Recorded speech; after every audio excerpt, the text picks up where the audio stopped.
And we make those further assumptions that it would be lower living costs and give you opportunities to save larger chunks of money. And for many, that would be the case.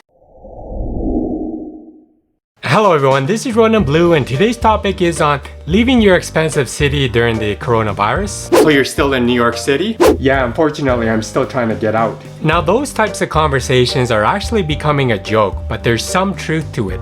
Most of us have lived in those expensive cities and had those painful realizations about living in them. They are financially challenging to get into, it's financially challenging to live in them, and it's financially challenging to even leave from them. So you really need money if you want to do either of these three things. Now Seattle, as an example, is a very expensive place to call home no matter your income. A one-bedroom apartment averages $2,200 a month, a detached house averages $760,000, and commuters pay near $120 a month just for transit. Now we see full-time jobs earning between $27,000 and $150,000 a year, most in the middle of this. And your salary should increase with each and every new job or salary you get, but with this, your cost of living has only risen to match your earnings. Now you could call it a normality and lifestyle adjustment or just bad financial luck, but the majority of us are living feeling like a never-ending race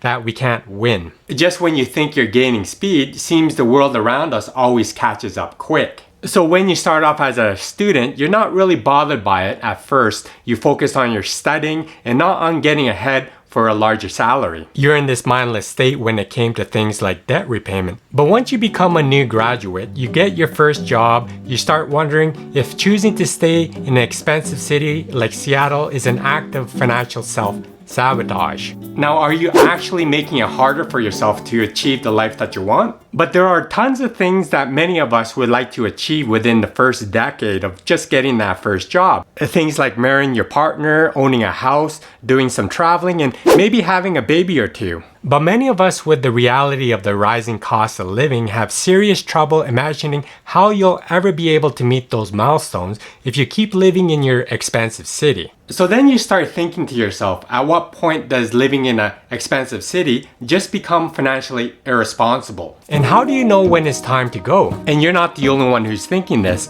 We're actually thinking of not only just leaving the city, but leaving the country to another country that's more affordable to stretch our dollar. But people in the largest cities right now, like in Los Angeles, are kind of split in the middle, thinking of leaving the city or staying in it because of how expensive it really is becoming. People there are leaving in record numbers. And even as a couple, you can do the math. For what you pay in rent right now, you could probably afford a home worth about $300,000 in a rural area. It's an area that most would like to end up, but saving up enough money to make even a down payment possible feels like it's impossible. But what we think immediately is that the problem is with that expensive city, and it could be fixed simply by moving somewhere cheaper. And we make those further assumptions that it would be lower living costs and give you opportunities to save larger chunks of money. And for many, that would be the case. But you're definitely seeing cases of couples who live bigger city living away from the costs, congestions, and commute time,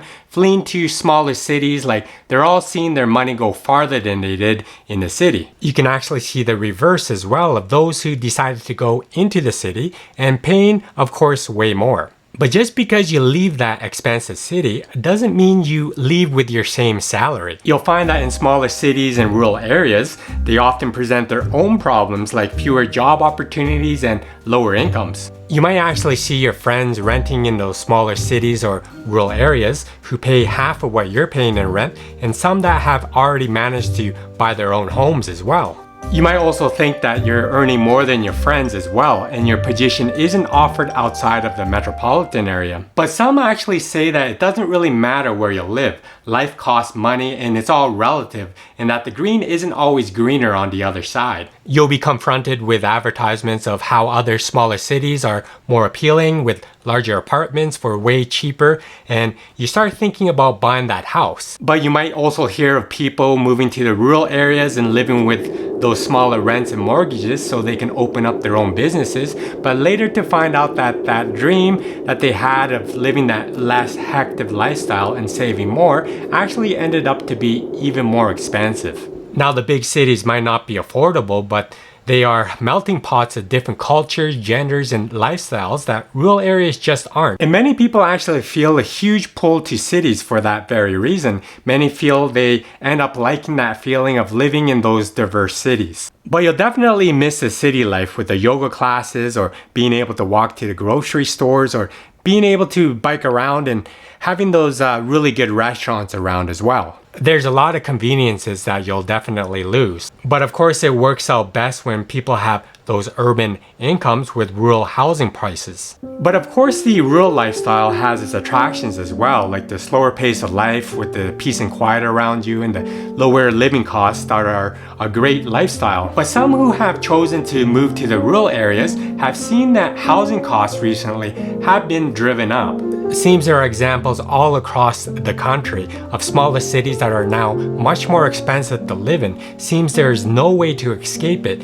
You may need to keep running away. So the question always ends up being, when do you know when it's time to go? Is there an actual measurable indicator that says you've reached financial capacity, something in telling you that it's nuts to continue living in that expensive city? But unfortunately, the answer seems to be no. There will never be something to indicate that you are in financial turmoil. But of course, there are ways you could control your living costs that are holding you back, like calculating out your fixed expenses, housing, transportation, bills, utilities. And if it's more than 55% of your take-home pay, you need to rethink where and how you live. You can also think about having to earn more money, or you can start renting out a room in your home for a new roommate. So even if the city is more expensive, there's just more opportunities for your career or opening up a business as well. I mean, it is more expensive, but you also have the opportunity to make much more money. There's more money in the city.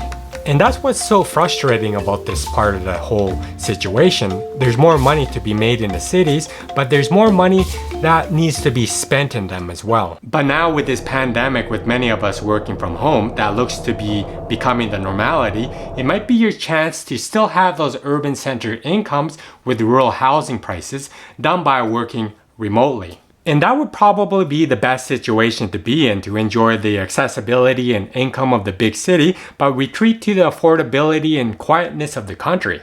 It sounds to be rare, but it may become a reality for many who work from home. But of course, there are many pros and cons of living and having that urban or rural lifestyle, and the costs that differ between them. But ultimately, in the end, you would be the one who would decide what makes you the most happy and financially secure. Now, leaving may not always be the best option unless you have a strong financial backbone and are maybe thinking of leaving outside of the country as well, but that's a whole new different story.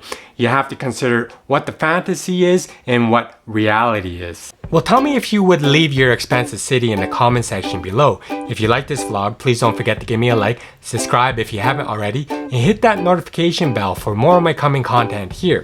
Thank you for watching my vlog. Be free, gain wealth, and travel far.